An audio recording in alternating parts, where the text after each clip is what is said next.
एक गांव में एक चरवाहा अपनी बकरियां चराने के लिए जगह ढूंढ रहा था, लेकिन चारों तरफ सूखा था। उस इलाके में एक दरिया बहता था, पर कोई उसे पार नहीं कर सकता था।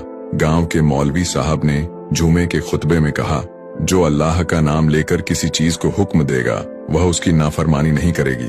चरवाहे के दिल में यह बात घर कर गई। उसने अपनी बकरियां खोली, दरिया के किनारे पहुंचा और ऊंची आवाज में बिस्मिल्लाहिर्रहमानिर्रहीम पढ़कर दरिया से कहा, मैं बकरियां चराने जा रहा हूँ, मुझे जाने दे। यह कहकर वह पानी पर चलने लगा और उसका यकीन इतना पक्का था कि वह सच में दरिया पार कर गया। दूसरी तरफ हरी भरी घास थी और उसकी बकरियां खूब खाती। अब यह उसका रोज का मामला बन गया। वह बकरियां छोड़कर वापस आ जाता और शाम को लेने चला जाता।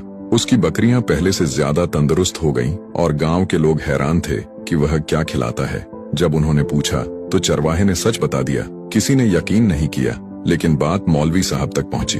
मौलवी साहब ने चरवाहे को बुलाया और पूछा, तुम सच कह रहे हो? चरवाहे ने जवाब दिया, हाँ, जैसे आपने खुतबे में कहा था वैसे ही मैंने किया और अल्लाह ने मेरी मदद की।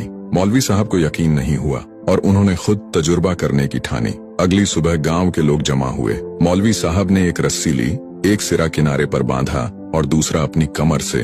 उन्होंने बिस्मिल्लाह पढ़कर पहला कदम रखा, लेकिन जैसे ही पानी पर पांव रखा धड़ाम से गिर पड़े। पानी उन्हें बहाने लगा। लोग घबरा गए और मुश्किल से उन्हें बाहर निकाला।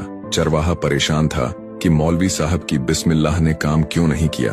उसने दोबारा बिस्मिल्लाह पढ़ा और अपनी बकरियों को इशारा किया।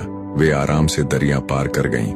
लोग चरवाहे को वलीउल्लाह, अल्लाह का दोस्त समझने लगे, लेकिन वह सीधा मौलवी साहब के पास गया और कहा, मौलवी साहब, आपकी बिस्मिल्लाह में बीमारी थी। मौलवी साहब चौंक गए। कैसी बीमारी?